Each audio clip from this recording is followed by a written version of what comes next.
On the cold evening of February 8, 2017, in Columbus, Ohio, 21-year-old Reagan Tokes, a vibrant and ambitious senior student at Ohio State University, was finishing her shift at a local restaurant. Reagan was known for her bright personality, love for animals, and dreams of working in psychology to help others. But that night, her life would take a dark and tragic turn. After work, Reagan got into her car and drove toward her apartment. She had no idea that a dangerous predator was lurking in the shadows. Brian Golsby, a 29-year-old recently released convict with a long history of violent crimes, had been roaming the area. He was supposed to be monitored by a GPS ankle bracelet. After serving time for kidnapping and sexual assault, but no one was actively tracking him. As Reagan drove through the night, Golsby ambushed her in a parking lot at gunpoint. He forced her to withdraw money from multiple ATMs before driving her to a dark and secluded park. There, in a horrific act of violence, he sexually assaulted and murdered her, shooting her twice before leaving her body in the cold grass. The next day, Reagan's car was found abandoned, and hours later, her body was discovered in Scioto Grove Metro Park. The community was devastated. Reagan wasn't just another name in the headlines.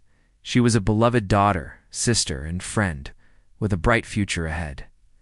As police began their investigation, surveillance footage and GPS tracking data quickly pointed to Brian Golsby. The shocking revelation was that Golsby's GPS ankle monitor had recorded every step of his movements, including the moments leading up to Reagan's murder. The data showed he had been near Reagan's workplace, the Absons, and finally the park where she was killed. The case sparked outrage across Ohio. How could a violent offender like Golsby roam free without proper supervision? It became clear that the justice system had failed Reagan, allowing a predator to slip through the cracks. During the trial, chilling details emerged. Prosecutors presented evidence of Golsby's history of violence and his horrifying actions on the night of February 8th. Reagan and his family sat through the painful proceedings, their lives forever shattered. Golsby showed little remorse as he was found guilty of aggravated murder, kidnapping, rape, and aggravated robbery. In March 2018, he was sentenced to life in prison without the possibility of parole. In the wake of Reagan's tragic death, her family and supporters pushed for legislative change. They founded the Reagan Tokes Act, a law aimed at improving the monitoring of released violent offenders and strengthening public safety.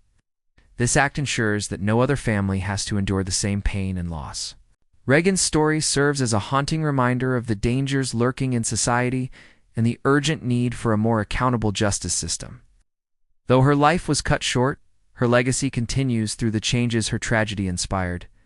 The murder of Reagan Tokes is not just a story of one young woman's life taken to soon it as a wake-up call to fix the systemic flaws that allow violent criminals to strike again. As we tell her story, we remember Reagan not for her tragic end, but for the light and hope she brought into the world.